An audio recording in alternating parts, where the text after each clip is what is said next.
Pernah tak rasa macam nak sangat cakap dengan seseorang, tapi tak tahu macam mana nak mula? Hari ni kita nak kupas satu bentuk komunikasi yang paling istimewa dan paling berkuasa dalam Islam, iaitu doa. Atau kita boleh panggil seni memohon. Okey, untuk mulakan perbincangan kita, saya ada satu soalan asas. Cuba fikirkan, apa sebenarnya teras atau intipati kepada semua ibadah dalam Islam? Apa dia agaknya? Dan jawapannya, terus terang, sangat ringkas tapi mendalam. Nabi Muhammad SSO pernah bersabda, doa itu adalah ibadah. Dengar tu, bukan sebahagian daripada ibadah, tapi ibadah itu sendiri. Ini terus letak doa pada satu tahap yang sangat-sangat tinggi, kan? Jadi, apa sebenarnya doa ni? Senang cerita, ia adalah perbualan kita secara terus dengan Tuhan. Satu cara yang sangat personal untuk kita minta apa-apa saja, bantuan, petunjuk, rahmat. Fikirkan sejenak. Tak ada orang tengah, cuma anda dan dia. Dan yang paling best tentang perbualan ni, kita ada jaminan yang kita akan didengari. Al-Quran sendiri sebut janji Allah, berdoalah kepadaku, nescaya akan ku perkenankan bagimu. Wow, ini bukan sekadar jemputan, ini satu jaminan. Betapa meyakinkan, kan? Okey, kita dah tahu doa ni penting. Tapi, adakah ganjarannya cuma dapat apa yang kita minta? Oh tidak, sebenarnya ada banyak lagi. Jom kita selongkar apa lagi ganjaran-ganjaran yang menanti kita.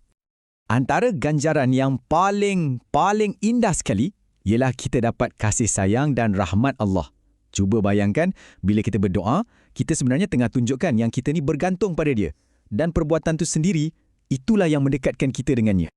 Perbuatan yang nampak sangat ringkas, kan? Macam sekadar mengangkat tangan dan memohon. Tapi impaknya sangat mendalam. Ia boleh bawa satu ketenangan jiwa yang luar biasa, satu rahmat yang melimpah ruah. Dan kebaikannya bukan setakat itu je, doa ni, ia macam ubat untuk hati yang risau. Bagi kita rasa tenang, ia jadi macam perisai melindungi kita dari malapetaka. Ia juga ajak kita untuk jadi rendah diri dan, yang ni penting, ia bantu kita untuk jauhkan diri dari dosa. Semua ganjaran ni memang, hebat sangat. Jadi, mesti terfikirkan, macam mana nak pastikan doa kita ni ada peluang paling cerah untuk diterima? Ada caranya tak? Dan jawapannya, ya, memang ada. Inilah yang kita panggil seni memohon atau adab berdoa. Ada etika dan caranya bila kita bersembang dengan Tuhan. Okey, jom kita tengok prosesnya, langkah demi langkah. Pertama, mulakan dengan pujian. Puji Allah, berselawat ke atas Nabi. Kita mulakan dengan adab. Kedua, berdoa dengan rendah diri. Tak perlu kuat-kuat, cukuplah dengan suara yang perlahan, yang fokus, sambil kita akui yang kita ni memang perlukan dia. Ketiga, angkat tangan. Ini adalah isyarat fizikal yang kita sedang memohon. Keempat, dan ini sangat penting, berdoa dengan yakin. Yakin sepenuh hati yang doa kita didengari dan akan dijawab. Dan akhir sekali yang kelima, kita tutup doa macam mana kita mula tadi, iaitu dengan pujian. Cantik kan? Macam kita letakkan permintaan kita tu dalam satu bingkai kesyukuran. Selain dari cara kita berdoa, ada satu lagi rahsia, iaitu bila dan di mana kita berdoa. Ada waktu dan tempat tertentu yang dianggap lebih mustajab. Jom kita tengok. Pada asasnya, ada dua perkara yang kita kena tahu. Waktu-waktu yang istimewa dan juga lokasi-lokasi yang suci. Kedua-dua faktor ni, masa dan tempat memainkan peranan besar dalam meningkatkan potensi doa kita untuk dimakbulkan. Jadi, bila waktu-waktu prime time ni? Antaranya sepanjang bulan Ramadan yang mulia. Kemudian waktu sunyi di sepertiga malam yang terakhir, waktu hujan tengah turun, masa tu pun rahmat tengah turun sekali. Ketika kita dalam perjalanan, jadi seorang musafir, dan sudah tentu pada saat kita paling dekat dengan Tuhan, iaitu ketika kita sujud dalam solat.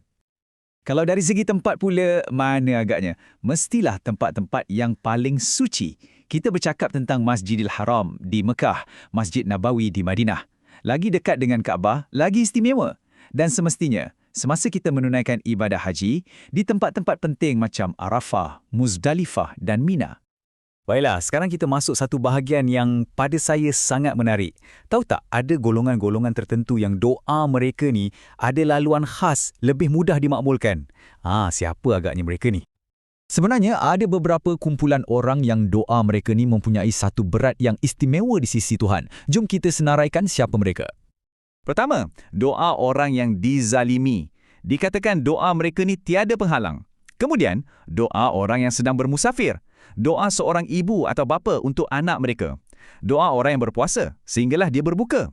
doa daripada seorang pemimpin yang adil. Dan akhir sekali, doa seorang anak yang baik untuk ibu bapanya.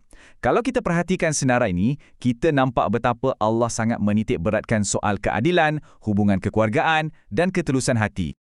Jadi, kalau kita nak simpulkan semuanya, doa ni bukan sekadar satu wishlist atau senarai permintaan.